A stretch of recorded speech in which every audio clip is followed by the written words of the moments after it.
Hey, good morning, afternoon, or evening, good people, wherever you are, wherever you happen to be, and however we're together. Thanks for being here. I'm Dave, and this is Dave's Head. So, what's in my head?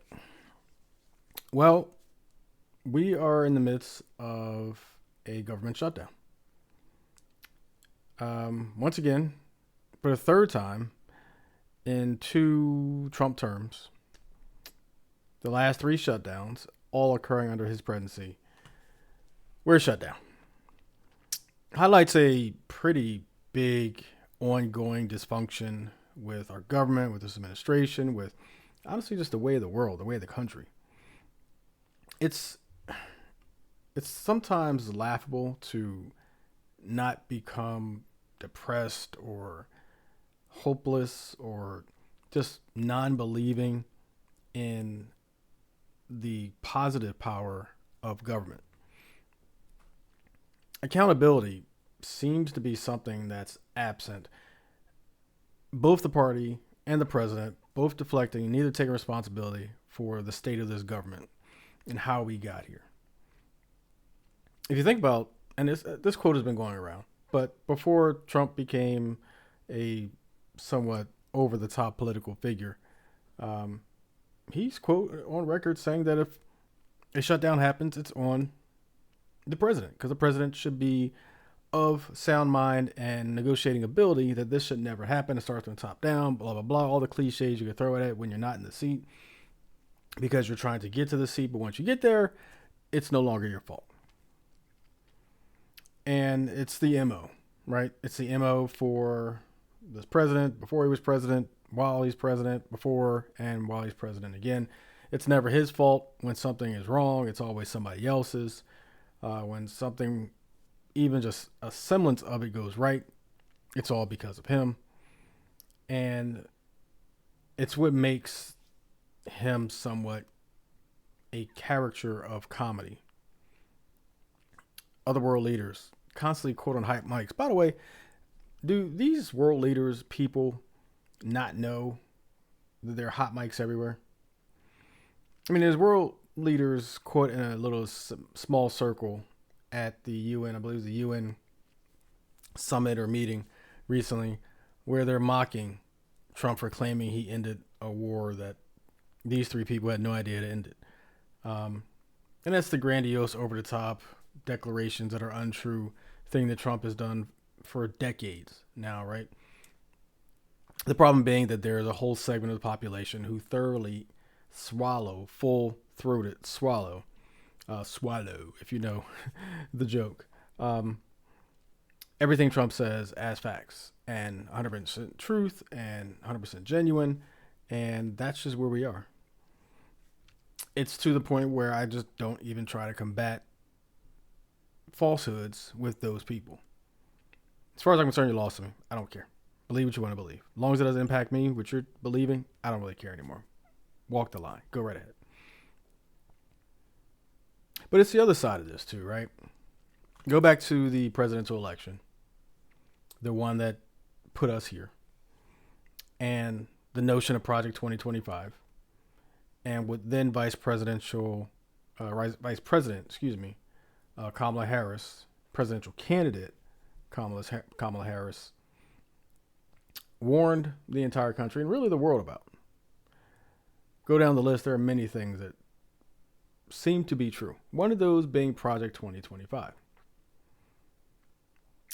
Trump met with the creator of Project 2025, and his intent coming out of that meeting, because he shares all his intimate thoughts on social media, he intends to enact some of those ideas, if not all of them.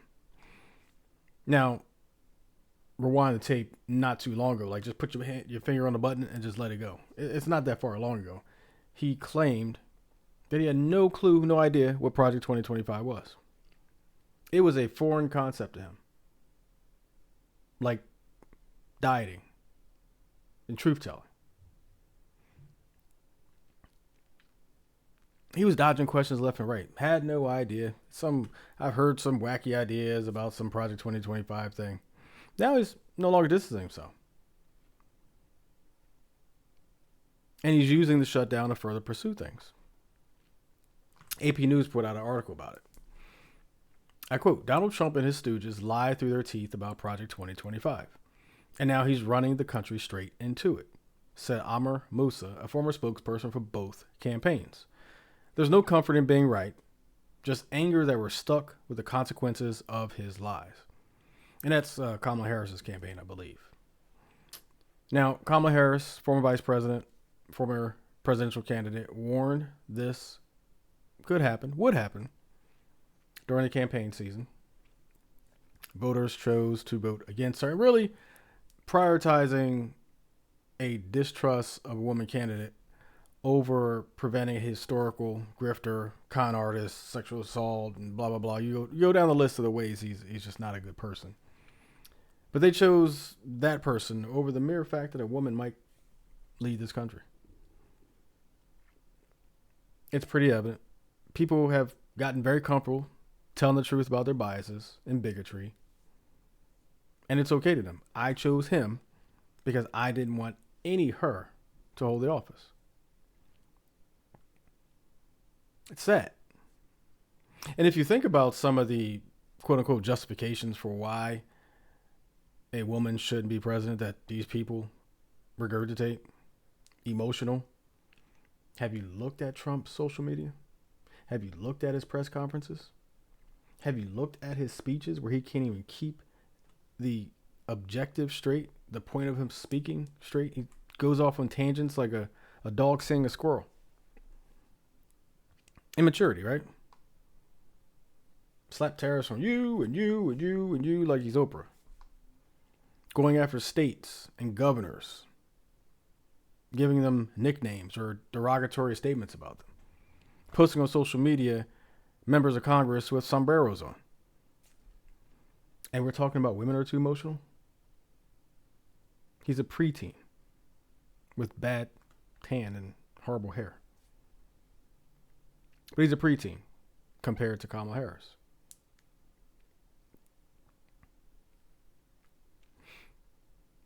The question begs, are we truly great yet? Or are we further from it than we were even before his first administration? I've talked about farmers. Whole livelihoods being lost because this tariff war created by him. And now, once again, our tax dollars are proposed to be used to quote unquote bail farmers out. Now, mind you, bail farmers out from a crisis created by Trump, but these farmers voted for him. And so, circles of people I talk about, some overlap, some don't. Many are saying a large percentage of Americans feel who didn't vote for Trump knew some of this stuff was going to happen. They're actually asking the question, should I even feel sorry for these farmers? But we bailed out the banks, right? Because the banks needed bailing out for their bad decisions. We bailed out the auto industry, right? Because the auto industry and their bad decisions. And now it looks like farmers are next.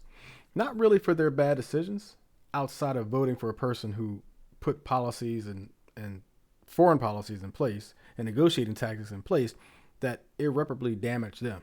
Not a single bean of soybean, has been purchased by China, where at this point last year, we're in October, 80% of their entire year was already purchased. They haven't purchased not a single dollar of soy this year. Where do you think that soy is going to go? We aren't suddenly just going to start digesting soy because it's American soy. That's just not how it works. I know people want to think that just because something's made here or created here, it's star-spangled awesome, and that we are just going to consume the hell out of it. That's not the truth. Supply, and what's the other side of it? Demand. There wasn't a demand for all this soy last year because we didn't consume it that much.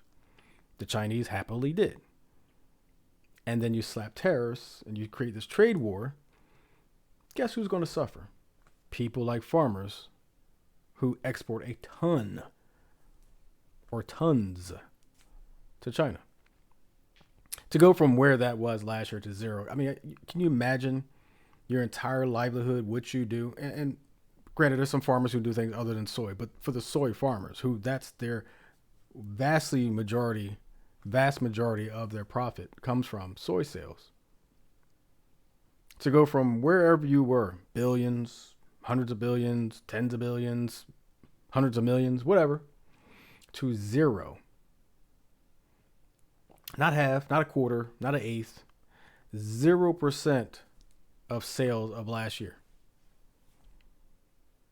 Any salesman working for any company who went from this to 0% of this year over year, they're out of a job. Any analysts or what are they called? Actuary who produces results that lead to decisions that cause a 100% to 0% sale year over year, they're out of a job. And to think we're only a year, we're not even a whole year into this administration yet. And the damage has already been done. And now they're looking for a bailout, which will probably happen with your tax dollars. So I guess in many ways you're welcome. From me to farmers, right? Because I didn't vote for this, but my tax dollars are going to bail this out. So are we really great? Can we claim any parts of that sentence? I think not. Actually, I know not. Look at the way the rest of the world looks at us right now. And again, we're not even a year in yet. Before I get to the last thing in my head, Dave Said Podcast is now a part of the Alive Podcast Network, home of Black voices where community, culture, and creatives live. Dave Said Podcast adds to the catalog of over 70 titles available in the Alive Podcast Network and the app, both iOS and Android, and also on Fire TV and Roku, and etc., etc. Check out Dave Said Podcast and many others in the Alive Podcast app, the home of Black voices. The last thing that's on my mind, and I'm laughing or giggling, if you will, a little bit, because when I wrote my script for this episode and when I'm recording this episode are not the same day. And so what I wrote for this particular segment is not exactly true anymore. Actually, it's 0% true anymore. But I will still cover it in the same way. So I start out by saying, it's a fantastic time to be a Philadelphia sports fan. If you're wondering why I can't get that sentence out without laughing, because it's the exact opposite at this point. It is not a fantastic time to be a Philadelphia sports fan anymore. Because from a Philadelphia sports fan, and even Pennsylvania to an extension, but Philadelphia specifically, it was a weekend from hell. And so clearly I wrote this prior to the weekend and I'm recording after the weekend. Just timing, just how it worked out. At the time I wrote this, Penn State had one loss, but hey, doing okay. Going to play, I believe, UCLA. They should beat the bejesus out of an 0-4 team, and it should be all right. Eagles, 4-0, undefeated. They're playing a pretty beat down team, right? It should be not that difficult to get to 5-0 this week. And the Phillies were about to start their playoff run against the Dodgers, and it should be relatively simple. It should be relatively simple to go out and beat a Dodgers team that, we should, on paper, the whole saying, on paper doesn't mean jack, right? But on paper, we should be okay. And then the weekend happened. And Penn State shit the bed. And when I say shit the bed, I mean they shit the bed. I mean, it just wasn't very nice at all. Losing to UCLA. Granted, out there in UCLA, they're 0-14. Penn State should not have lost to them at all. And then the Phillies, game 1, Citizens Bank, rocking and rolling, Red October. We're ready to go. We get up. I think we're up 3-0. I mean, we just roof is ready to explode. And then the Dodgers just come charging back, take game 1. Flip home field right away. And so now we've got to win game 2, and make it a 3-game series. Going down 2-0 is absolutely not a winning philosophy at all. But the icing on the cake was the Eagles. And playing against the Broncos, I believe they were under 500. I think they're still under 500, but they might be even now or something. I don't know what the record is anymore. But I believe they were 500, actually. And so we should be able to handle them. At home, we haven't lost a home game in I don't know how long. Season and a half, who knows. 14-3 fourth quarter lead, and we wound up losing, I think it was 19-18. No, it was 21-17. That's right. We were at one point down 18-17. And so you look at Penn State shitting the bed in California. You got the Phillies losing to a California team. How ironic. And then the Eagles back-to-back games. Not a good weekend for Philadelphia and Pennsylvania as a whole. And so we've been through a season, 4 games leading up to the Broncos game, where the Eagles have really just kind of high blood pressure, high heart rate type of endings to their games, unnecessarily. Many of us Eagles fans felt. And being up 14-3 in the fourth quarter felt a lot better until it didn't. And I wanted to talk about the excitement and the pride in playoffs and quality teams playing and being, just sitting at the top of the mountain. Defending Super Bowl champs, reigning defending Super Bowl champs, the Eagles, the Phillies, feeling like it might be 2008. And I'm happy and proud to have the memory of being there in 2008 when the Phillies won the World Series. I was literally in right field, right in the first section, back-to-back nights, because it actually got rained out. We had to come back the next day before we finally got the World Series. And I remember being on TV with my sign that I made that said "finally" with the PH from Phillies. And this team felt like, that's something that might happen again. Now, granted, it's only one game. We're Philly fans, I should say, but also Phillies fans. Panic, we do that. Panic sets in, right? Eagles, 4-1. We've only lost one game this season. Teams around the league would love to be where we are right now. We were only one of 2 undefeated teams before this weekend's fiasco happened. The Bills lost as well. And so we're 4-1. Of course, we're panicking. Phillies 0-1. Of course, we're panicking. Penn State, listen, no disrespect. We just a lot of people don't believe in James Franklin much anymore. I'm not saying I don't. I'm just saying at this point, you're not even top 25 anymore. I don't think your season's probably over. Just you're hoping to get to the Rose Bowl. Probably won't at this point. And so, despite this weekend, there's excitement and big pride that still exists in the true Philly fan. And as we move through the next week, it's going to get real interesting to see how the Phillies work out. Eagles play on Thursday. So by the time we get to the Eagles game on Thursday, it could be a very, very stressful week. And not to put any pressure on the Eagles, not to put any pressure on the Phillies, but we don't want to go into Thanksgiving and Christmas with really bad feelings about those two teams. And so as we so lovingly say to our Philadelphia teams, get your shit together. That's what's in my head.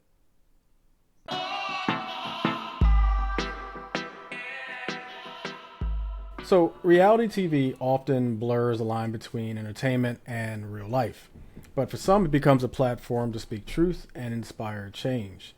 Lannette West, fan favorite of TLC's MILF Manor, has used her journey to spotlight the realities of resilience and recovery, proving that life after the cameras is just as impactful.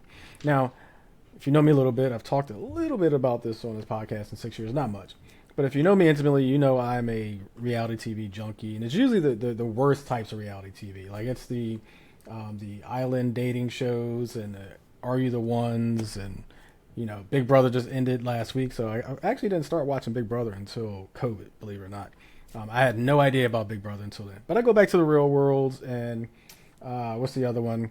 the something you. It was a kind of more the minority one back in the day. But I can't remember the name of it. But anyway, I have my what I call my trashy reality TV junkiness that I have. But they're also life lessons. You can learn a lot of life lessons from them. Take this Big Brother season that just ended. There's a guy on there who's got a lot of buzz because he had a girlfriend at home and he had a boo sorta on the show, and supposedly his girlfriend broke up with him on the live finale, and he found out from former cast members that came back on the stage. Like, who knows what's going on with that? But it teaches you, the cameras are rolling all the time. The eye in the sky, as we say in football terms, never lies. And so reality can teach you lessons. It also can inspire you to do things with yourself, make change, and help others. But a little bit about my guest for this episode, Lannette West, again, reality TV star, mental health advocate as well. She captured public attention with her breakout role in ABC Max and TLC's MILF Manor. Beyond the glitz of reality TV, she has courageously shared her story of survival, addiction recovery, and resilience. With nearly 1,000 days clean, congratulations. 30 years of IT professional experience, has me by like 5. And personal triumphs over abuse, domestic violence, and cancer, Lannette has become a strong voice for others navigating hardship. She inspires us, reminding us that behind every headline and storyline, real life, the most important thing that matters, with highs and lows, defines us. A lot of said there, Lannette. Welcome to Dave's Head. How's it going? Oh, thank you for having me, Dave. It's going well. Thank you. There's so many topics in that bio about you, the things that you've been through, the journey you've had, the reality side of things, and the real life side of things we're going to get to. It just takes you back for a second to read all that. So first of all, congratulations to you on 1,000 days, and I'm sure it's 1,000 plus at this point. So congratulations to you for that. Thank you. I appreciate that. Thank you. Yeah, but as always with my guests, I did give you a small intro, but I like my guests to do it in their own words. So if you could take a moment, tell the people who you are, what you do, and what you're about. Wow. Well, I'm Lannette. I guess I'm post middle age now because I'm 52. I think they said middle age is like 40. I don't know. Anyway, getting up there. I'm originally from Western North Carolina, so I'm a country girl, a mountain girl. I have 2 kids that are the apple of my eye, and professional.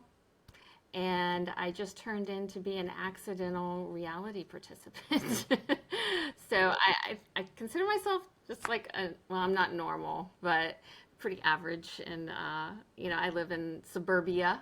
I live in Cary outside of Raleigh. And I play tennis. I do some other things. But this opportunity to speak today about some of the things in my past and hopefully share a message of hope and inspiration that would resonate with some of your viewers is really exciting for me, and I take great appreciation in this, so thank you.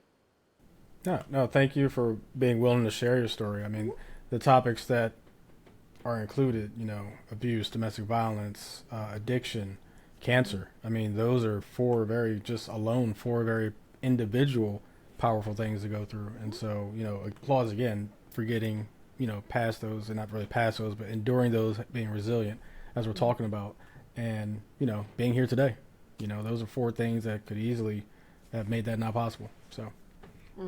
Absolutely. And it's just, hopefully it's going to be a message of hope for other people to know that there is a light on the other side, and I'm not particularly strong or special, and anyone can do it. And hopefully as we talk through some things today, people will find a little inspiration.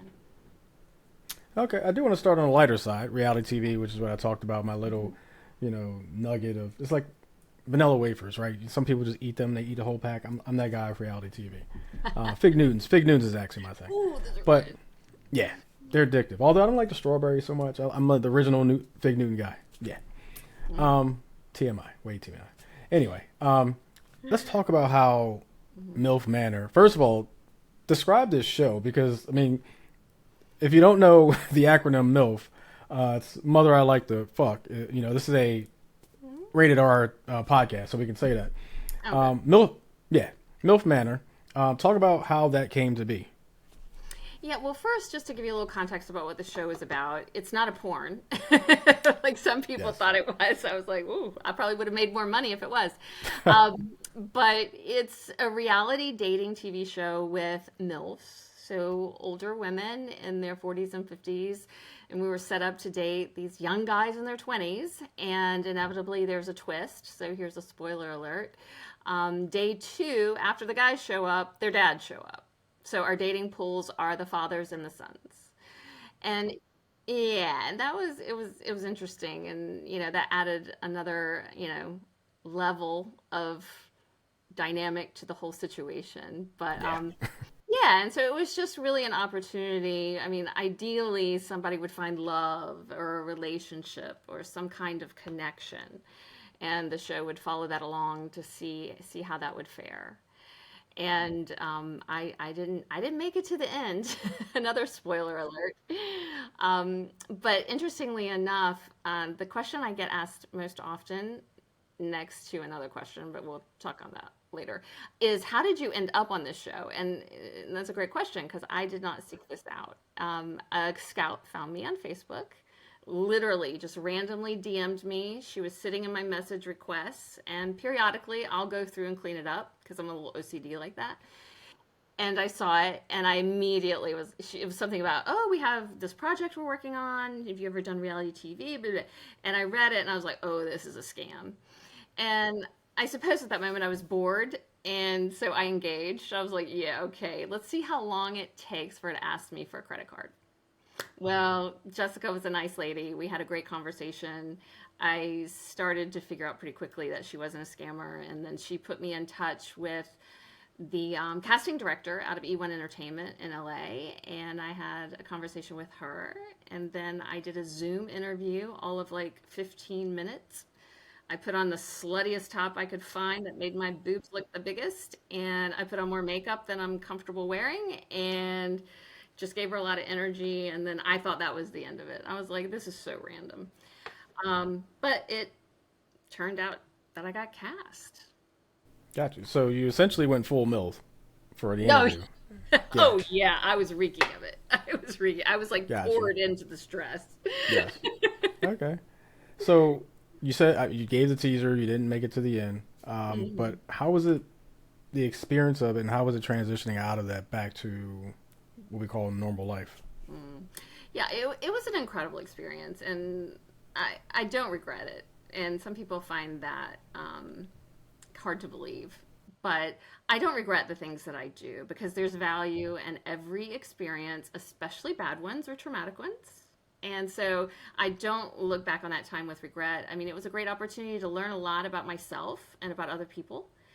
And so I relished those opportunities. So yeah, it was very emotional. I mean, in a nutshell, I got my heart. That was really my heart broken, but I just got made a fool of basically, and it triggered me, and it stirred up a lot of really deep-seated issues that I haven't fully addressed or healed from.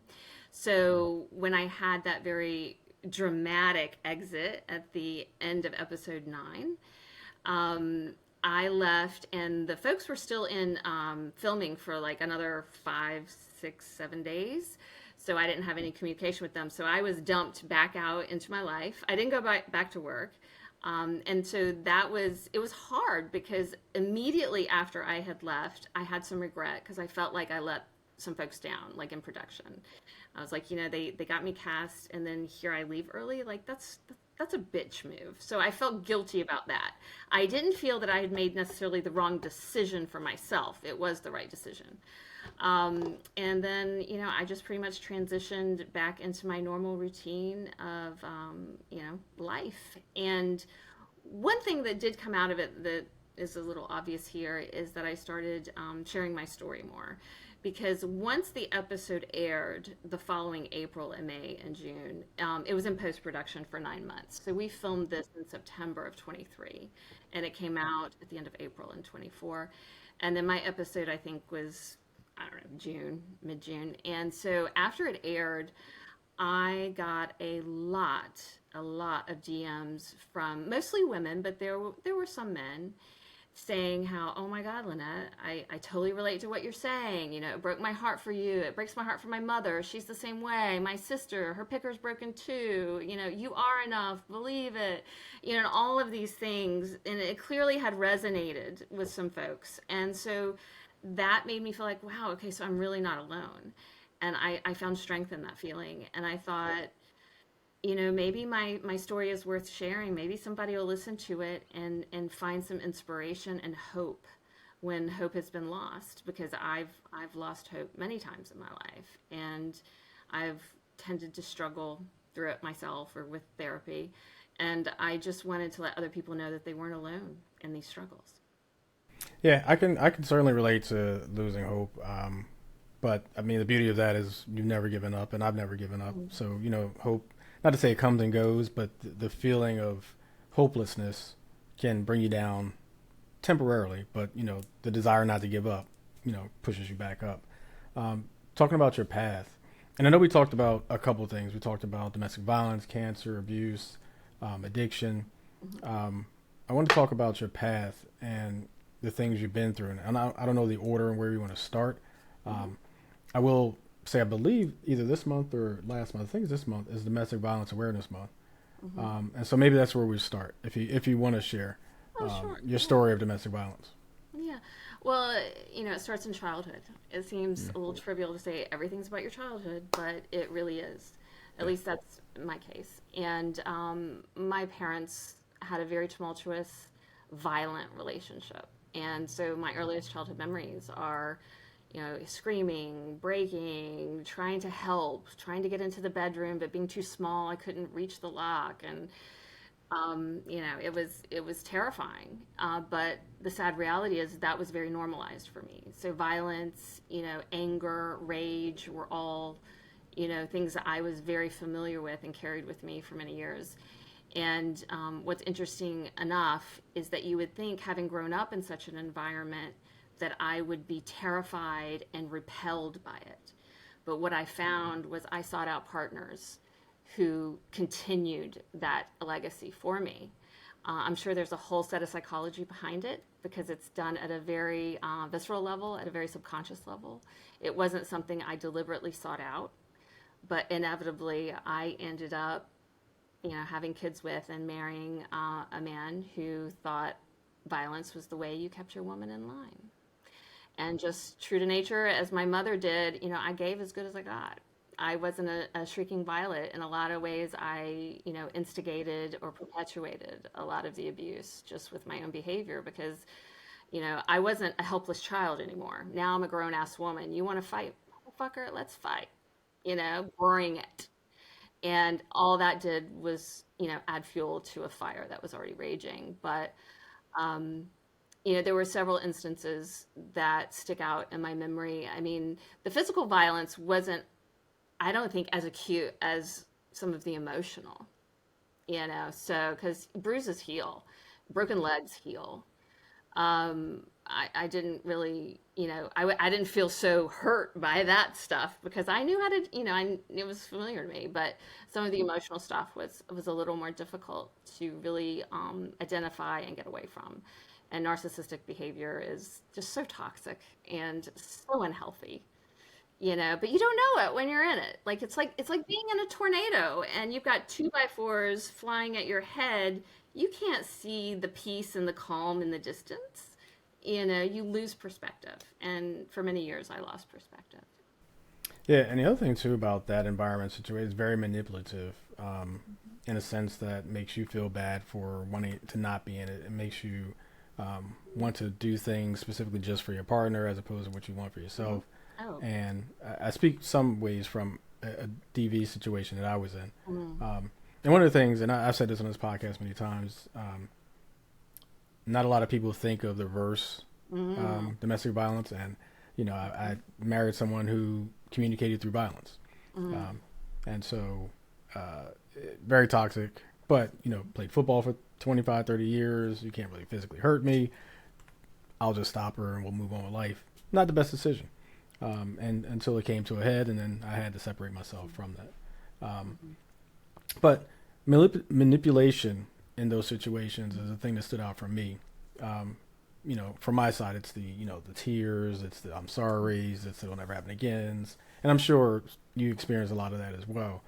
Because, as an emotional person, I'm sure you're an emotional person as well, it pulls at your heartstrings, right? I can forgive this person for the X amount of time. Maybe this is my fault. All these things that go through your head, all the emotions that you have. And so talk about what that line was that was finally crossed that got you out of that situation. Because I clearly, vividly, all the words that describe seeing it as if it happened yesterday, remember what that line was and what that day was like, or that week was like, really. And I assume you do too. So talk about that line when it was finally crossed, as detailed as you want to get, and what you did to remove yourself. Well, interestingly enough, that line was crossed many, many, many years before I actually left. Because I left emotionally from the relationship and physically, as far as sexually goes. Yeah. Many years before I actually facilitated a move away and a divorce and everything. I guess it's kind of like learned helplessness, where you're just in it, and so you just stop fighting it and you just accept it. And so I emotionally just dissociated myself from my ex-husband. I went through the motions because I had two children, so it wasn't about me anymore. It was about what was best for them.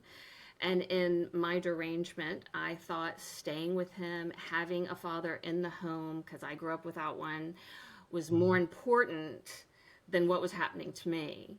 And, because of the abuse, not just the domestic abuse, but the sexual abuse I experienced as a child, I never had any real sense of self-esteem, self-confidence. I thought I was dumb, fat, ugly, unlovable, undesirable. And of course, then when your husband, cheats on you, like all the time, it makes you think, well, see, not even, he doesn't even love me. Like, look at these women, and, they're not really all that. So I must really be not all that. And so I think if there was one pivotal moment where I could really articulate that I checked out, it was after infidelity was discovered for probably the third or fourth time. And I just, in my mind, made the decision, okay, this is who he is. I'm going to have to live with this. I know what I'm dealing with now. I mean, his behavior was consistent. I'll give him that. And I just made the decision and had the conversation with myself saying, I'm going to take my happiness and shelve it. I don't care what's best for me, what makes me happy, what's meaningful, whatever. It's not about me, it's about my children. And I'm going to stay until my son graduates from high school. My son was 9.5 years older than my daughter. So there was about a 10-year age gap. My daughter being younger, you think she would be more vulnerable and I would be more wanting to like protect her from a divorce or something. But the reality was I felt that my son would have been more adversely affected by a divorce than my daughter. My daughter is, you know, the apple doesn't fall far from the tree. So she's really she's a fireball. I don't fuck with her. You know what I mean? It's like she got it. But my son has such a tender heart to him. Not that my daughter doesn't. She does as well, but she's a little tougher on the exterior. I just knew that it would not behoove him to have to deal with that kind of trauma of separating and breaking up the family. So I made the decision. I just fuck it. You take a bullet for your kids, so shelving your happiness for a decade or two didn't seem like a big stretch or a big sacrifice. So I did that. And I made that decision, and I just tried to be the best wife and mother I could be until I got, to my end game. And it's interesting you mentioned and admitted that it was the kids that kept you there for the duration that you were there. I Absolutely. find, and it's a social media thing. Maybe I don't hear this much in person or in my circles, but social media vilifies that being a reason a lot. I see it a lot, and it's always been something where I always say to each his own. You don't understand the situation. You're not walk a mile in my shoes. All the idioms you can come up with. But it's their decision ultimately. You can, especially if you personally know the person, you can be there for them and be supportive and all that. But I find on social media, and social media is probably a really bad example to use because there's so much idiocy out there. But that particular reason I see vilified more than anything else when it comes to abuse and domestic violence. Why do you think that is? Is it just ignorance, or is it Well, just it's a way to blame the woman. yeah? It's the woman's fault for staying. It's not the man's fault for beating the shit out of her. Hmm. And it's like she owns some responsibility in it, which, there is some responsibility. I'm not saying that I didn't play a role in all of that, but it's tough. It's really tough because you don't know what the choices are, what the circumstances are. But I will tell you this. In retrospect, and hindsight's 2020, right? We're all Monday morning quarterbacks. But in retrospect, it was a mistake to stay for the children. It absolutely was. And the way I know that is when I told my daughter that we were getting divorced. We sat her down, and she was 9 at the time. The first moment she got alone with me after we broke the news to her, do you know what she said to me? She looked at me, she goes, "Mom, what took you so long?" She's like, you are so unhappy. And I was like, oh God, I thought I was doing a great job of hiding it. Like I thought I was being a good mom, a loving mom. I was doing the best I could. I thought for sure, I was putting on the performance of a lifetime. I deserved an Academy Award. Kids see through that shit. They feel your Yeah. energy. They know. And one thing you said about 5 minutes ago was the apple doesn't fall far from the tree. So I'm willing to bet you two are like in sync a lot more than than the average mother daughter who she doesn't fall far from the tree. So she knows her mom, right? I imagine that's what the case was. She does, but I will tell you this. She is me and a whole hell of a lot more. Because Yeah. that child is incredibly precocious. Even as she was a toddler, elementary to middle school, she was wise beyond her years. She's 19 now, and smarter than I've ever been. And not only academically, where she excels, but also socially and with her EQ, her emotional intelligence. It's I don't want to say it's shocking, but it's shocking because I'm like, how did I not fuck that up for her? Like how did she turn out so extraordinarily well-rounded and grounded and mature and eloquent and can see things that I don't see? Like how did I not like totally traumatize her and fuck her up? And I guess I have to take a step back and say, Lynette, you did something right. Yeah. You know, Or 'cause using your retrospective term, yeah, maybe she observed the mistakes, the good, she put it all together, she how learned what she not to is. do. Yeah. Yeah. As well as learning what to do, and it made her a better person that you see today. Yeah, I think so. I hope so. I hope so. And I hope mostly that she just knows that she saw a mom that struggled with a lot of things, Hmm. but didn't give up, Yeah. and that perseverance. I mean, it wasn't always graceful, and most of the times it wasn't. But she saw someone who loved her children greatly and did the best she could with what she had to work with at the time. Yeah. That's all you can do. Hmm. But as we go through these topics in your past, and I know these topics are not extremely positive. They could even bring back things. What I do want to do as we end each subtopic, if you will, is talk Hmm. about how your one thing you would give as far as advice to someone to help them through or prevent this from happening. To put a sort of a positive end to the topic.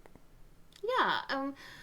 Well, just with respect to my violent childhood and then recreating that environment in my adulthood, I would say get to know yourself. Understand why you do the things you do in this world, why you behave the way you do, because there is a why behind it, and being ignorant to it doesn't change it. You can't suppress it. You can't put it in a box and throw it in the back of your brain and think it doesn't bother you because it seeps through your pores. It will always be there until you acknowledge it, unpack it, and heal it by acknowledging it and talking about it and moving forward in a different manner. But my biggest thing is it's not hopeless. And no matter how much you've screwed up in the past, don't worry about that shit. That's the past. The only thing you can control is what you do today. And today you can always do better than you did yesterday. So my thing is don't give up. Don't feel like, well, what's the point? It doesn't matter. Yes, it does. It matters. You can change it today. and staying for the children, I'm not going to throw judgment because, again, I don't know what other people have as far as choices, because there's financial choices. There are lots of decisions to make. There are emotional ones. And I would just say from my experience, what I learned from that is children are not the reason to stay. Children are the reason to go. They deserve to see a happy, fulfilled mother or father. Yeah, absolutely. And so I want to shift and talk about one of the next big battles you faced, or face, I should say, which is cancer. Mm-hmm. And even recently in my life, the last three and a half years. What is this? October? 3.5 years. I've lost two very important people in my life. A father figure and a very close brother of mine. Not blood brother, but blood brother. To cancer. And so, and especially as a man, we do the Superman syndrome. We don't go to doctors. We've had whole conversations on this podcast about it. I talk about it as much as I can just because us men do things, idiotically through our lives. But I will say I do all my checks. Thank you. Good. But talk about your experience with cancer. What type, how did you find out, and where you are now? Yeah, it's interesting, or just peculiar. I usually don't even talk about it because I forget about it. Because everything else in my life was so much worse that I don't give it a lot of fuel or energy. But in 2009, I had an abnormal pap smear, whereas all the years prior had been normal. So this was like weird. I was like, what's going on? I didn't think it was a big deal. I was like, okay. And then, so there were some procedures done on my cervix in an attempt to address it. And pathology came back, and it was stage 1 cervical carcinoma. And so the doctor did a really good job of delivering the news, because I didn't leave the conversation going, oh my God, I've got cancer. It wasn't like that at all. It was, oh, I have a problem. Okay, what are our steps forward? How are we going to mitigate this? What are we going to do? I focused on that.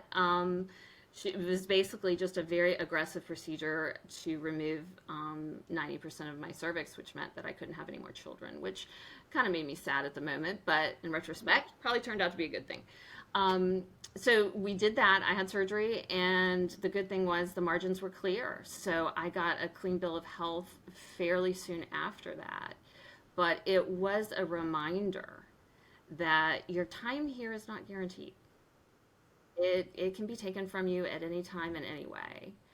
And it didn't leave that much of an impression on me, I think, just because we were able to catch it so early. So the message there is, get your annual checks, just like you were talking about, because I went from a normal pap smear 1 year, and in literally 12 to 13 months later had cervical carcinoma. So that was in a very, very aggressive form of cancer. And if I hadn't been checked and I hadn't been persistent and vigilant about my annual exams, say I'd gone 2, 3, 4 years.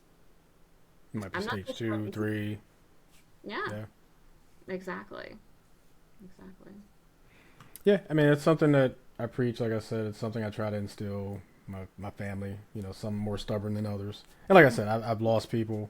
One was someone my uncle, who was like a father figure to me, who, full transparency, he didn't do his checks. There was always a reason not to. And by the time we quoted, it was well on stage 4. Like it was way stage 4. But it's one of those things where it was also a lesson. He's literally behind me right there. But it's one of those lessons that hits home. It's reality. You see people all the time. I don't feel like doing this check, or I don't trust doctors, or I do whatever witchcraft. Not just minimizing it, but not witchcraft, but Right. any reason not to go get checks. And Yeah. we talked about on this podcast many episodes ago, 6 Million Ways to Die, and it was a conversation about cancer, and so many different types of cancer, so many different treatments out there. So lots of great research, but you don't want to catch yourself, as I said, in stage 4. You want to do your annual checks. And so I'm happy that you found it. Obviously the result meant you couldn't have children no more, which, you said you've accepted, and, positive, negatives of it. But you could not be here at all as well. So. Absolutely.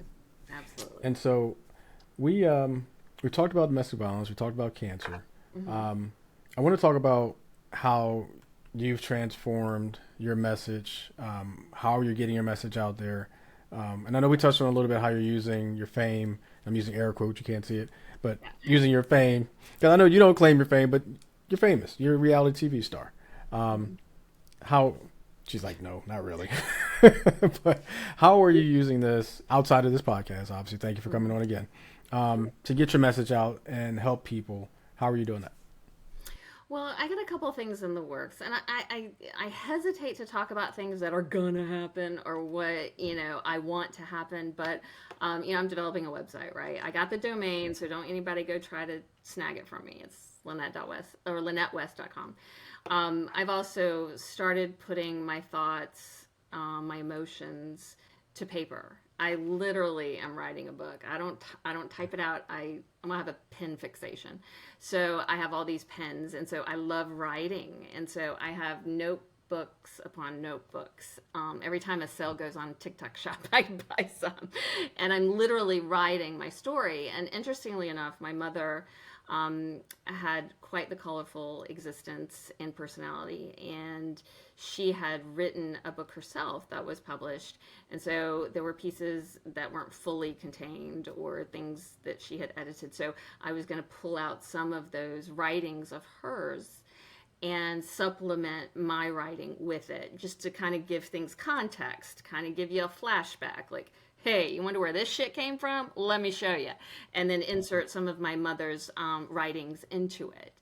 She passed away in 2019, and we were estranged. I hadn't spoken to her in a year. Um, she was unhappy with life decisions that I had made, which was a reoccurring theme throughout my life with her. Conditional love, narcissistic, so you can imagine the level of dysfunction and toxicity. I mean, I loved her nonetheless, and I think in many, many ways I am like her, and I see that as a good thing. It's like you take the good that everyone has to offer and you let the bad shit kind of just roll off your back. So that's kind of what I did with her. Okay, and I Hmm. understand the estranged mother thing. I'm many years estranged from my mother. I believe she's still alive. We are literally not in contact anymore. But I understand narcissism and manipulation, all that stuff.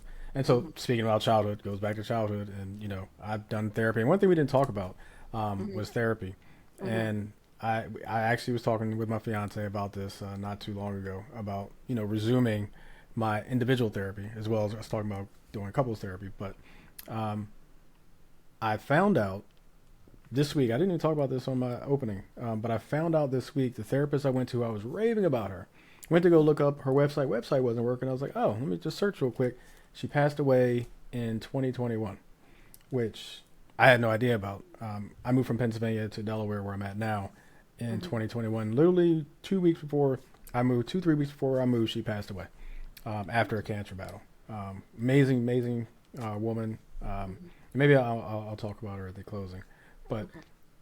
um, so let's talk about counseling Hmm. and how we talked about domestic violence, even cancer, um, childhood trauma, marriage trauma, all these traumas that there's so many traumas out there. But how can counseling help people, or how have you had experience with counseling at all? Oh, absolutely. I mean, I've been in therapy off and on since I was a child. So, just to back up and just to kind of throw this little nugget out at you, I battled addiction, and we can talk about that down the road. But it came to fruition, or it came to light rather, that I had been sexually molested by my grandfather as a child, as a very young child. And so that kind of frames a lot of the other stuff too. So you've got this child who's growing up with this violent, abusive, isolating environment with a narcissistic mother and a violent father. And then the one man that she's supposed to love and kind of took over the fatherly role, supposed to protect her, violated her ultimately. So, that poor child was a little confused and a little not set up to succeed. Let's put it like that. Um, a difficult time, but it is what it is, right? I mean, we all learn, we all move on. But as far as therapy goes, I wouldn't be here today without it. I liken it to this because there's a lot of stigma around it. It's like something must be wrong with you if you have to go to a therapist, Well, I liken it to this. If I'm going to book a safari to Africa or to the jungles or to the desert, am I just going to like get on, TripAdvisor or Expedia and book that shit and go by myself and hope I run into some lions or get to see some elephants? Hell no, you're not going to do that. You're going to find somebody who's familiar with the terrain, who lives in the area, who understands the animals, the expert, and they're going to guide you on the safari to keep you safe and to make sure you have the best experience and outcome possible, right? Why wouldn't you do that with with your emotional and exploration? Like you would want somebody to guide you in the process of understanding why you do the things you do. And so I don't see therapy as a weakness or I need help. I mean, it's more of just having someone guide you. You're doing the work. I'll tell you that right now. Like you don't just sit down and somebody like massages your back and then, paints your toenails for you. It ain't anything like that. I mean, you're doing the hard work. They are the guide to show you the best way to get where you want and need to go. Yeah, it's funny you mentioned the stigma around it because I said counseling, you said therapy. I'm Hmm. so used to saying counseling because therapy has that such a negative Hmm. connotation to it Hmm. that I've become conditioned to saying counseling instead of therapy. Um, but another thing that's vilified, like you said, it makes no sense because to me, and this is my experience, when I Hmm. needed the individual counseling or therapy, and talking about Linda Sparrow, who was my counselor, she helped me understand why I was even dating the way I was dating. Hmm. Um, you're dating the same person over and over and over again and wondering why it's not working out. Yep. Um, and it went all the way back to my childhood and trauma I had from my childhood. It's always the childhood, right? But Hmm. um, that negative connotation prevents so many people from either doing it or admitting they're in it. Because you should have these conversations with your friends as well. Hey, I'm in counseling. We talked about this because one, it's a better way for them to get to know you, and two, they may be able to help you because they may know pieces of you that they can put together and have dialogue with, work through something, all that stuff. So, point being, don't be ashamed to go to counseling. Number one, don't be ashamed to talk about counseling with the people who you consider in your circle because Hmm. if you can't talk to people in your circle, they shouldn't be in your circle. So I that's my agree. two points, 2 cents for today.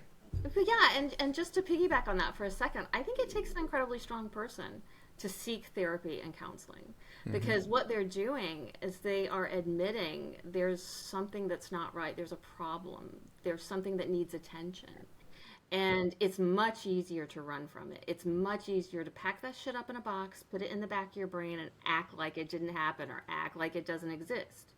That's the easy way out. I mean, the tough part is going out and getting the help. And again, it's not because you're somehow flawed or insufficient or ignorant. It's because there are people who study this. They go to school to learn how to do this, and they can guide you in the right ways. And it's really unfortunate to suffer through all of that by yourself. Yeah, and if you're like me, a Capricorn, it's very, very hard to say, I don't know what to do. Can you help me? I mean, that's where normal people are like a 5 or like a 30 and not being able to do that. Like to say I Yeah, need help. Are you kidding me? No, I can figure this out. That's what I you can say do about it. I can do it 20 myself. times. Yeah. Yeah. Oh, we'll Right. work through this. It's nothing big. Yeah. Um, You gotta- so I lost my whole thought. Um, talking. I'm Oh, I glad wanted to other say, people I do want, that. Can I just tell you, yes. I'm really glad, A, that you admitted it, and B, it gives me reassurance because I'll be mid thought or mid sentence and I'll be like, what the fuck am I talking about? Yeah. Yeah. Well, one of my really bad habits with my podcast, I keep a pad on my desk while we're doing this. I never use it ever, never use it, and so I keep everything in my head. And so there are times where a guest will say something, and I say, "I got 3 questions for you." 'Cause I've kept all three in my head.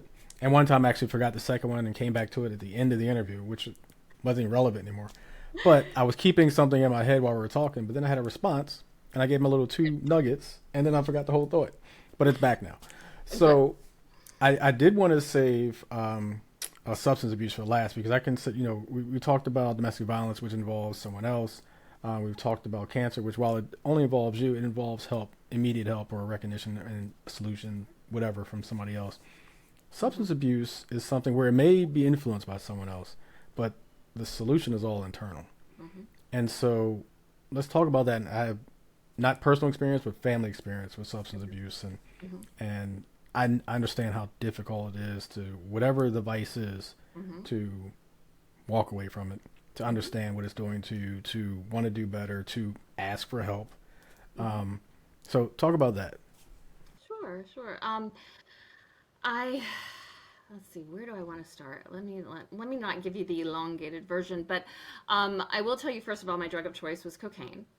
I dabbled in it in college, but I got pregnant with my son, which in retrospect saved my life because I was on a path to hell. I mean, I was abusing any and everything I could get my hands on because I was depressed clinically and I didn't want to be there. So I didn't want to be on this planet anymore. And I think that's something that people don't talk about enough is when you're a victim of child sex abuse, you disassociate or dissociate from yourself. And so I always, growing up, I felt like an alien. I didn't know who I was. I didn't feel like I belonged on this planet. I didn't feel like I fit in anywhere. I didn't feel like I was a human being. I'm again. There's a whole bunch of psychology behind that, but that's how I felt. So I was always obsessed with death. I looked forward to it. My first suicide attempt was when I was 18. I had migraines when I was in high school, and so I took a bunch of my Midrin pills, thinking that would kill me. And the next morning, I woke up and I was like, "Fuck, I'm still here." Then there have been other episodes of suicidal ideations throughout my life, but that's how it wrecks you so bad. And the reason I tell you all of this is because not everyone that has trauma becomes an addict, but every addict has trauma.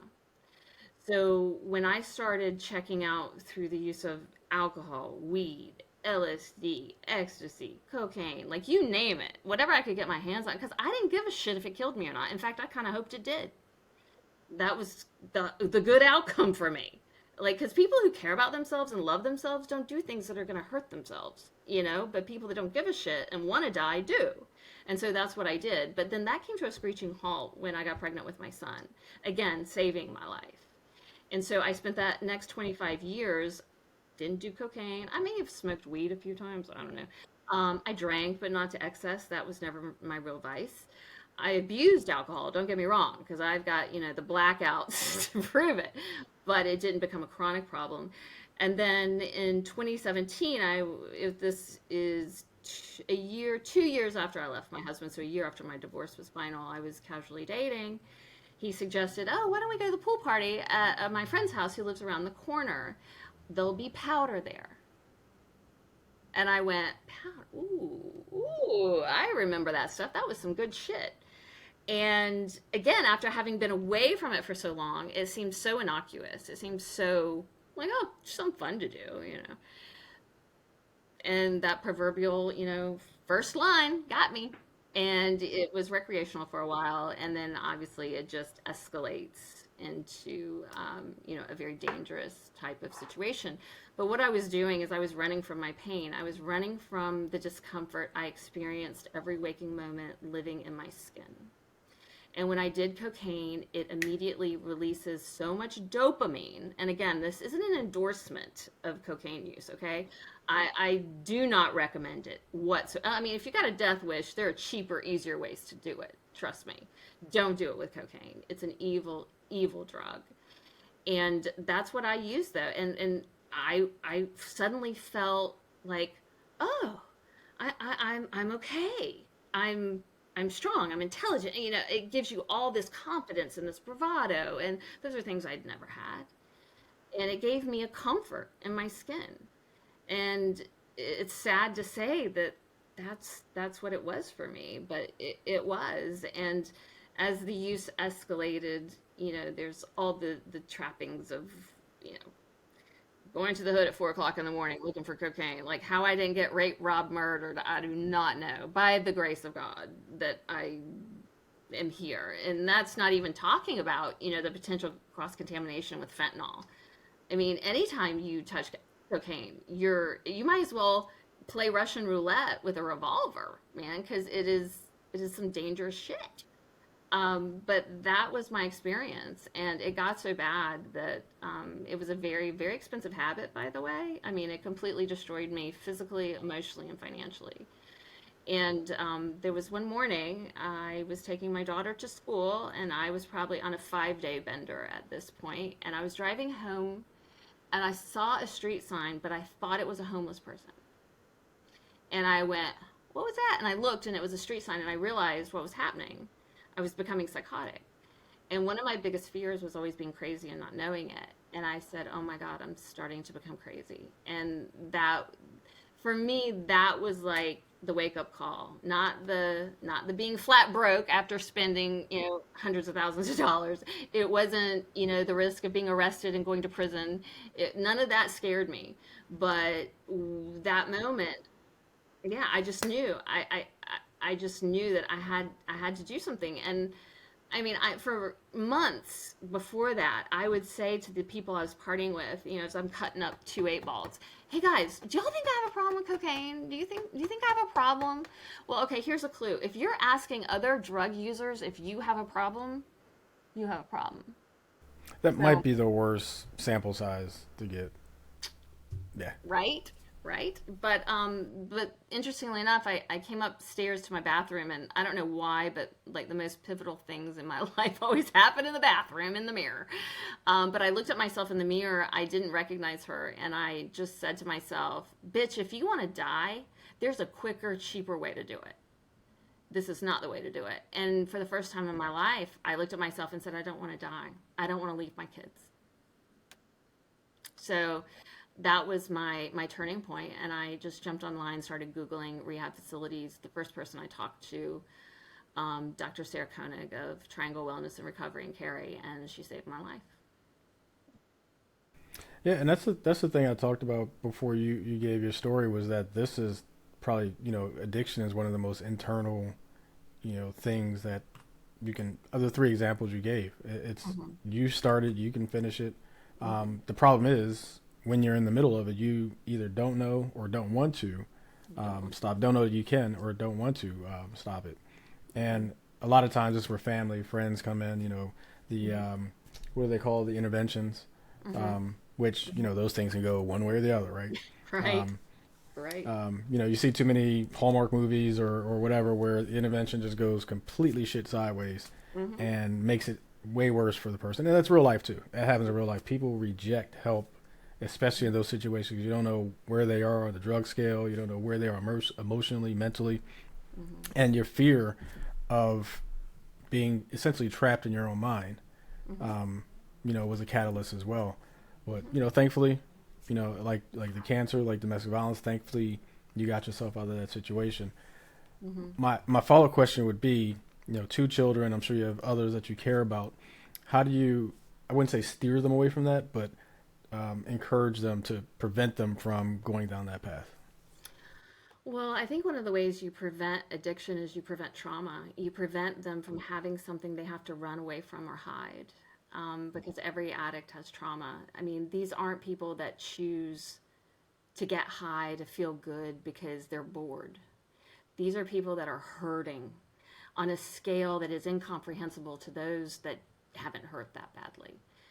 When I went to inpatient rehab down in Ocala, Florida, it's a place called the Refuge.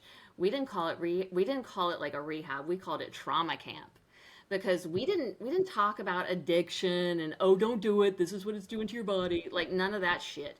All we did was unpack our childhood trauma, because once we started unpacking it, understanding it, acknowledging it, and healing it, the need to escape is no longer relevant.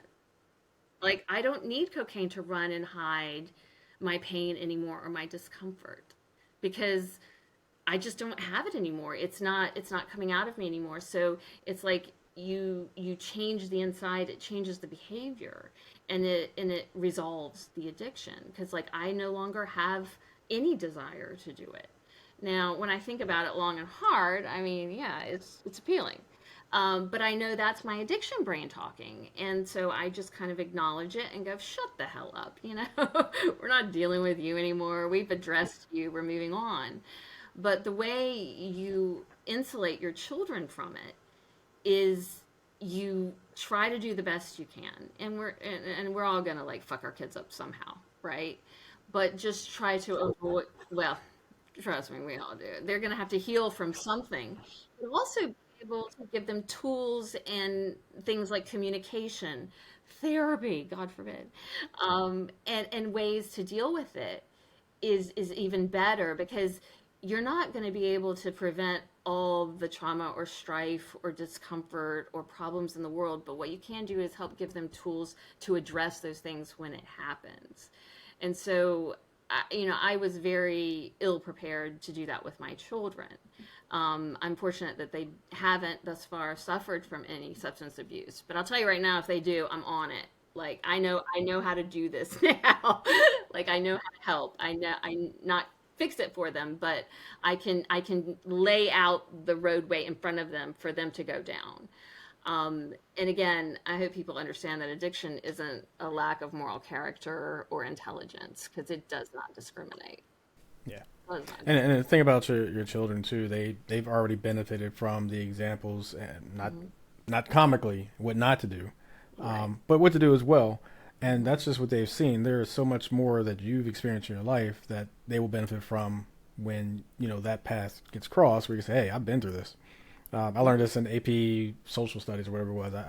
I know how you feel. I felt the same way, but I found by doing X, Y, and Z that this is how you get through it." Feel, felt, found method is what I learned in high school. My teachers would be proud. But no, incredible story, number one. And again, celebrating you for those three highly traumatic things that you've gone through. So I thank you for sharing the story. But that's all for the Q&A. And now I'm going to move on to my favorite segment, I guess, called First Thoughts. But First Thoughts is brought to you by the Alive Podcast Network, home of Black Voices, where community, culture, and creatives live. Dave's at Podcast adds to a catalog of over 70 titles available on the Live Podcast Network app for both iOS and Android, and now also on Roku TV and Amazon Fire TV, so check it out all over the place. But check out Dave's Head, more importantly, and many of the others in the Live Podcast app, the home for Black Voices. Now, Lannette, do you understand what First Thoughts is?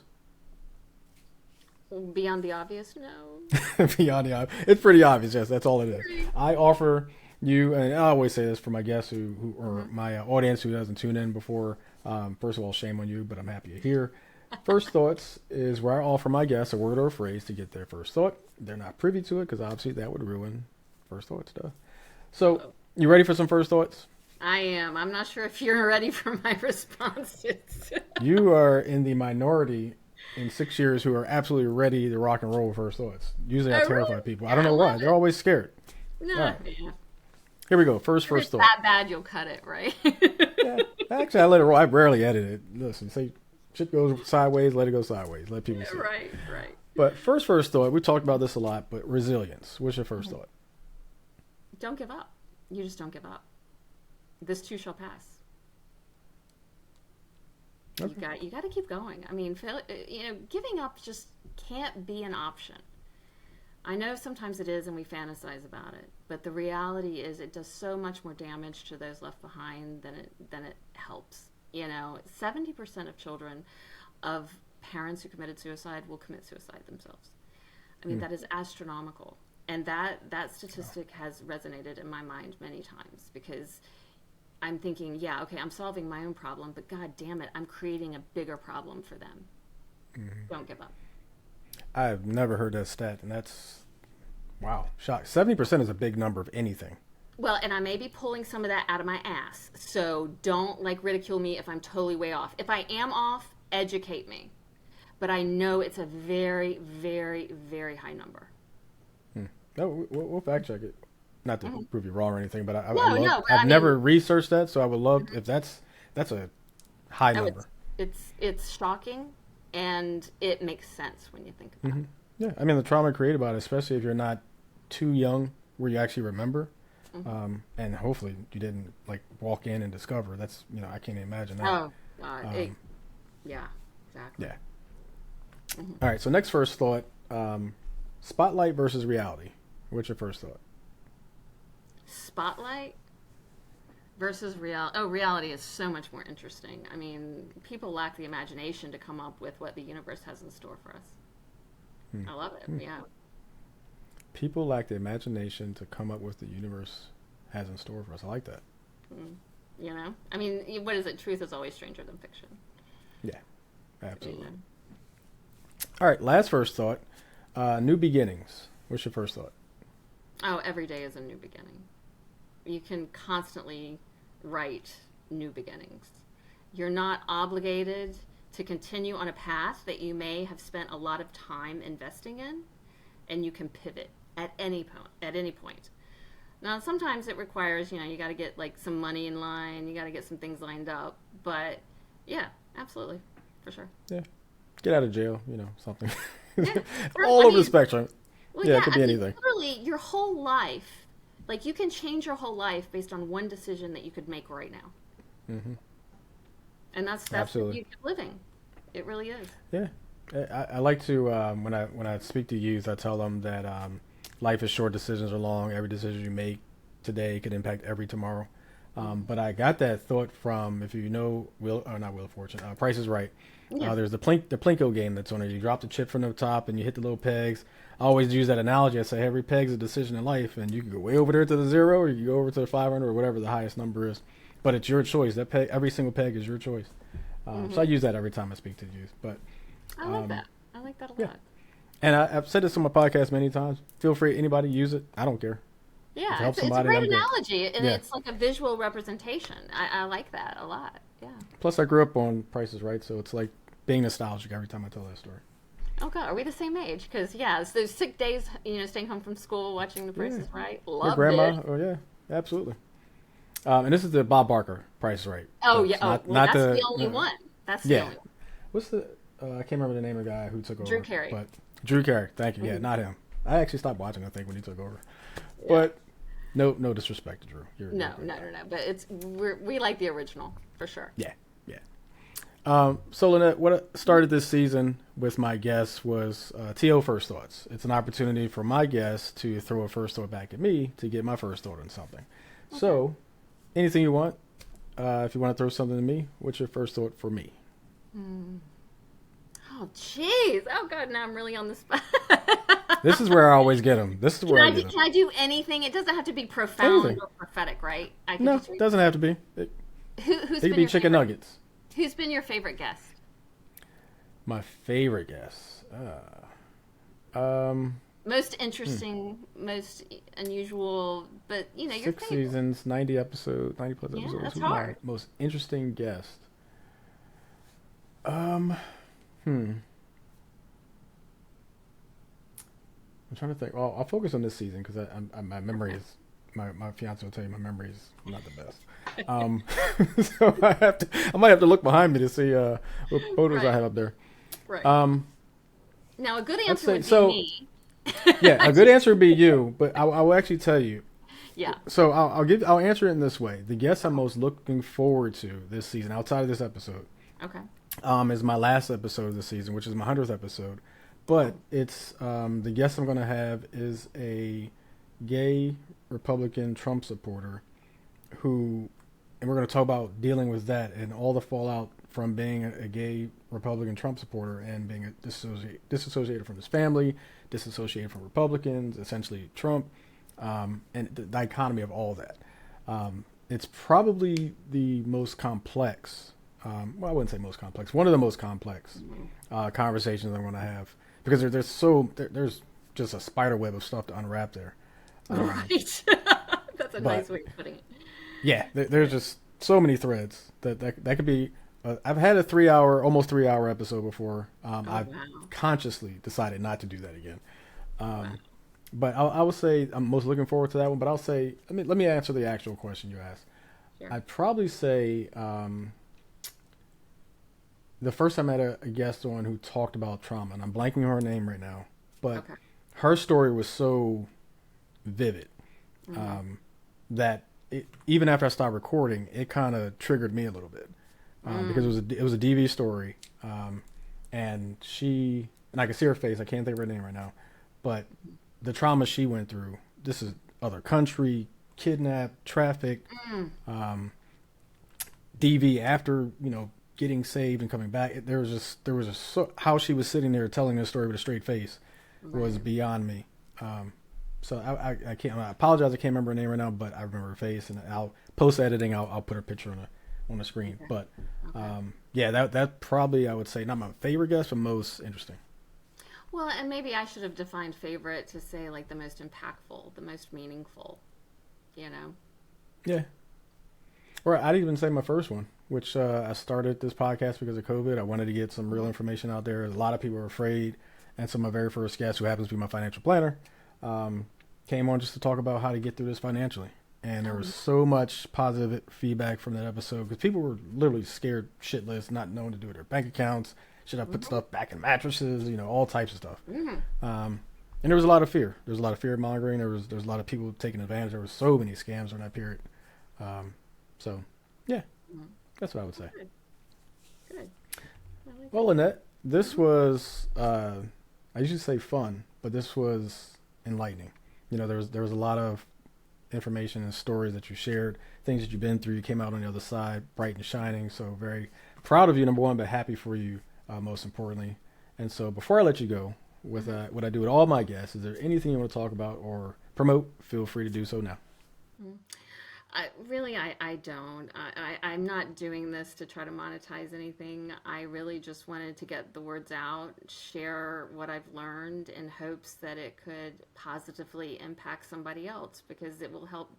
It helps me to think that my suffering has some purpose. I don't want to think that I've suffered for the sake of suffering. I've got to translate this into something positive. I've got to have hope. Right? And my hope is that somebody somewhere is listening to this going, first of all, I hope they're not like, God, this bitch is crazy. But I really hope that they say, oh, God, yeah, I feel that way too. Oh, and they decide to get the help that they need, to find the resources that they're going to need, and that they remember that this too shall pass. Yeah. Was it the cliche, turn lemons into lemonade? Oh, right? There's a silver lining in everything. It's just sometimes it's more difficult to find and may take years to manifest. Yeah, absolutely. Well, again, I thank you for coming on to Dave's Head and sharing your story. As I've said to my guests all season, may every today be the best day of your life. Thank you. Thank you so take much. Care.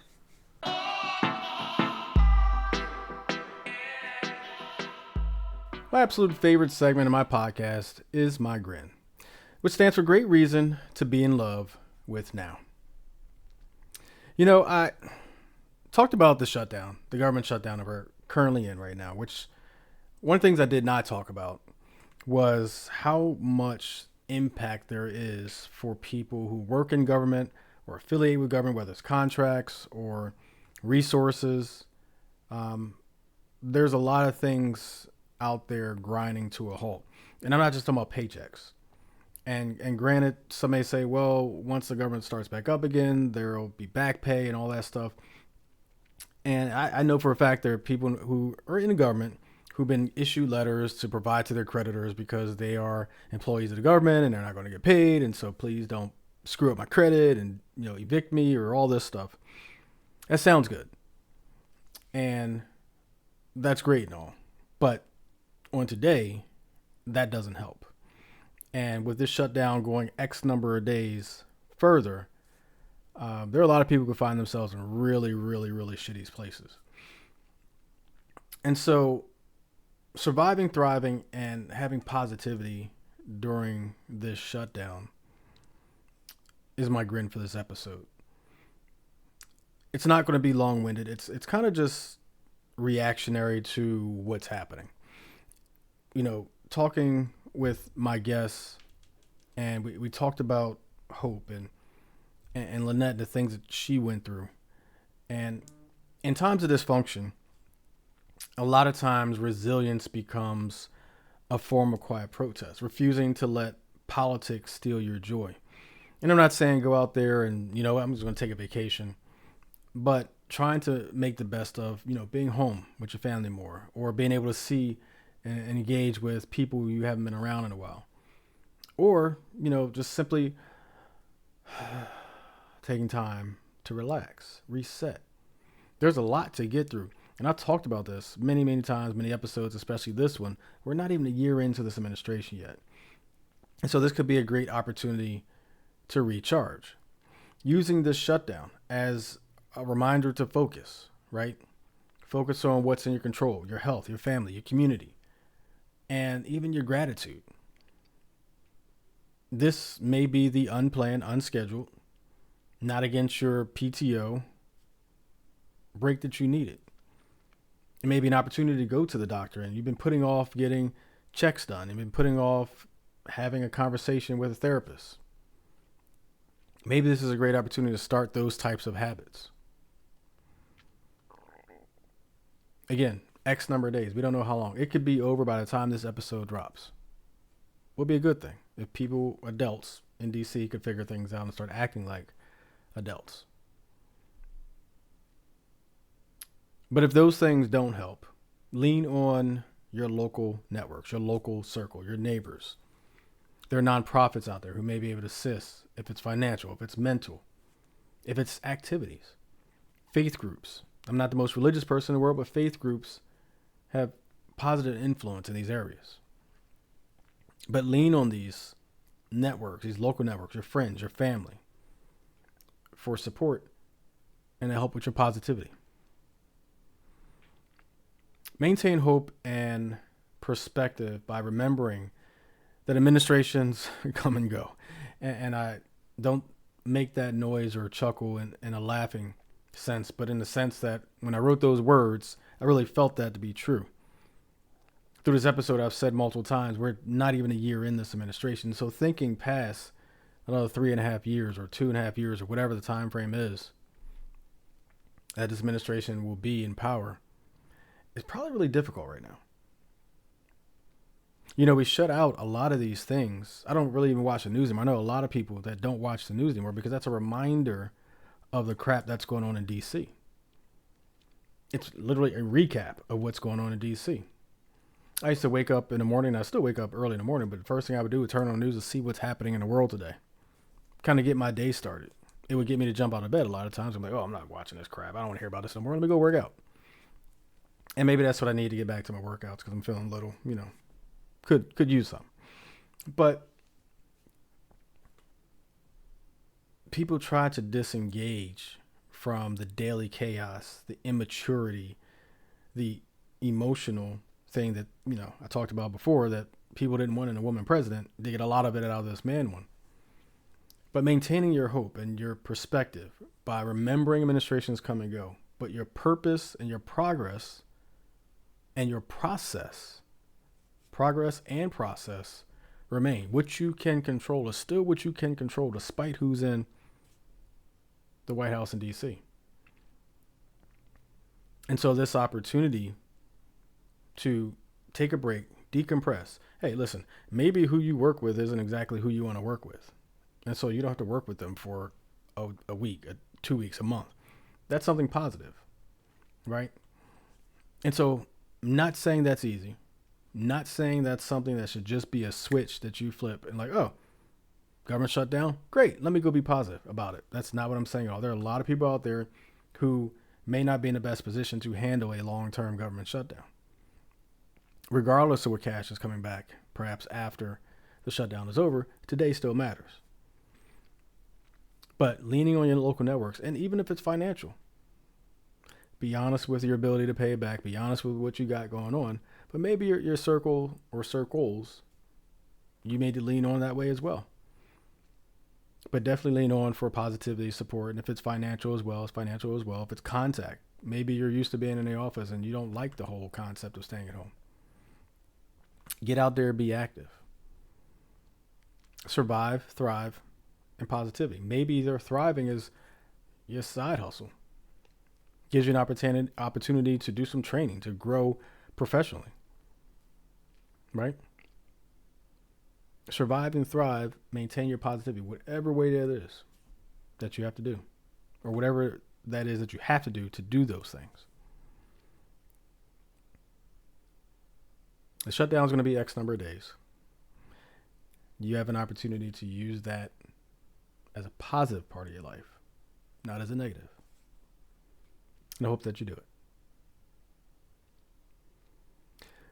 Before we wrap up this episode, I want to take a moment because during my guest segment, I alluded to the fact that last week I had gone on to Google and I did a search for a therapist that I had a number of years ago. And I was having a positive conversation about my therapist and talking about the great ways that she helped me back in the teens, 20 teens, and even leading up to my first marriage with the premarital counseling that we had done. And I talked about, how she really helped me understand who I was and really why I was kind of choosing the same type of woman to date. And I had to say that changed drastically, but I understood why. And so it made sense that some decisions I made and I didn't make those anymore. And then fast forwarding to the premarital counseling. And, one of the things that I appreciated the most about her was her honesty, whether it was coming at me for not doing homework as far as therapy, or coming at me because, let's talk this out. Why did you make this decision? We talked about this, et cetera, et cetera. Not just talking about women, just life in general. Okay. And, we'd have those conversations and say sometimes, okay, that makes perfect sense. And that's an understandable decision that you made. It wasn't all about corrective action. Sometimes it was about understanding me more and better. And so one of the things I always appreciated about Linda was, as I went through what I went through counseling with her and then premarital counseling, there was a day back in 2018, month or so before the wedding, and my ex showed up late to a session. And so we had about less than 10 minutes, more than 5, before she got there. And she was very blunt, as she always was, in the nicest way, but very straightforward. There was no mincing of words. Her delivery was perfectly fine, but you understood clearly what she was saying.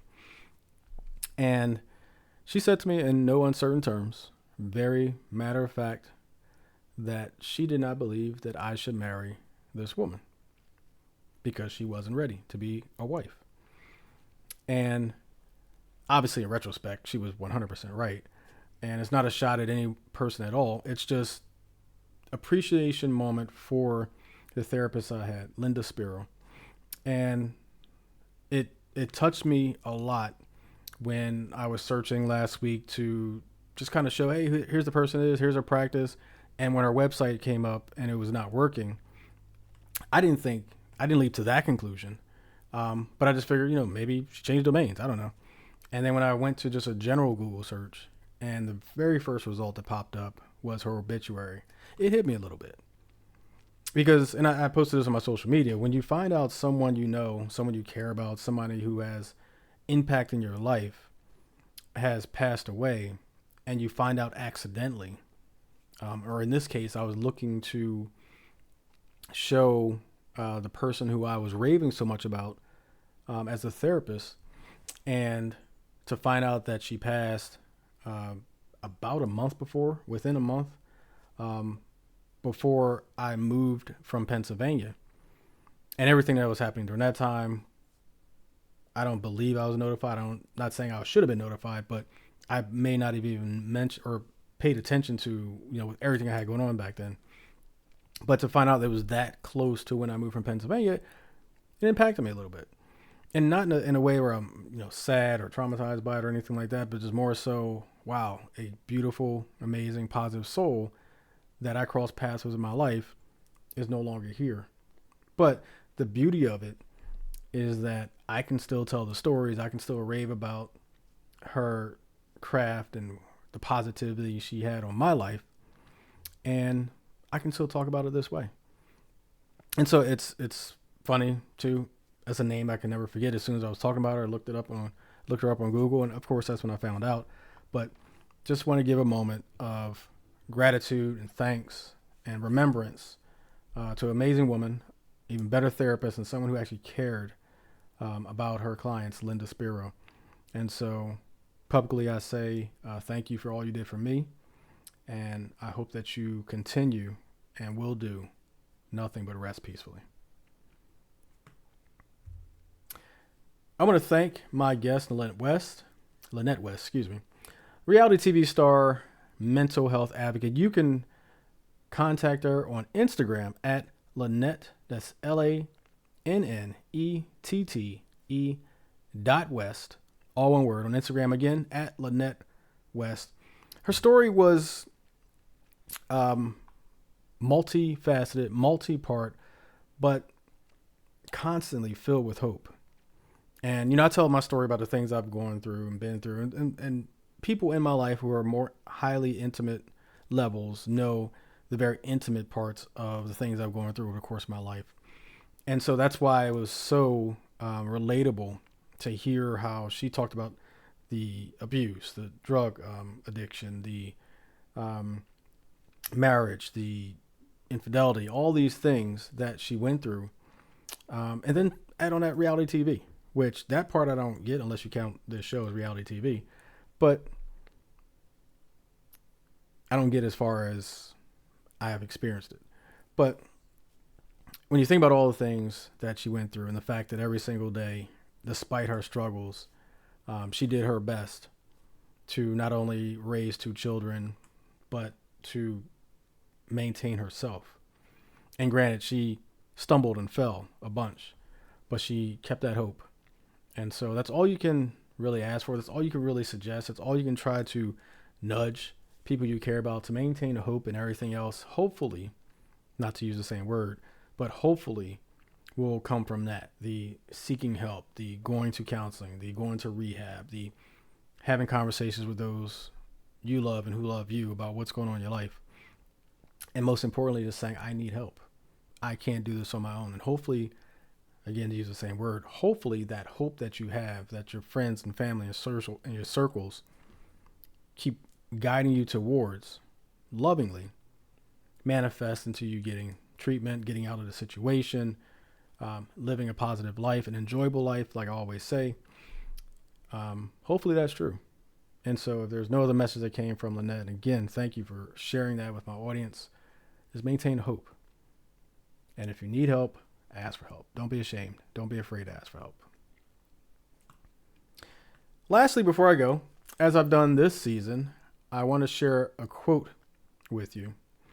And it's in the spirit of not only talking about the government, and I guess now talk about Philly sports, because that wasn't the idea when I first wrote this. But hey, we are where we are. And talking about Lannette and her situation, and then also talking about what to do now that we're in this government shutout for those who that impacts it all.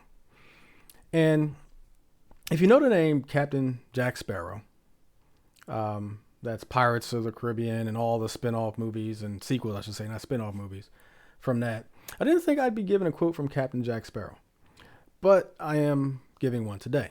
But I think it's appropriate. The problem is not the problem. The problem is your attitude about the problem. I think that's pretty self-explanatory, but let me explain it anyway. We all face problems every single day.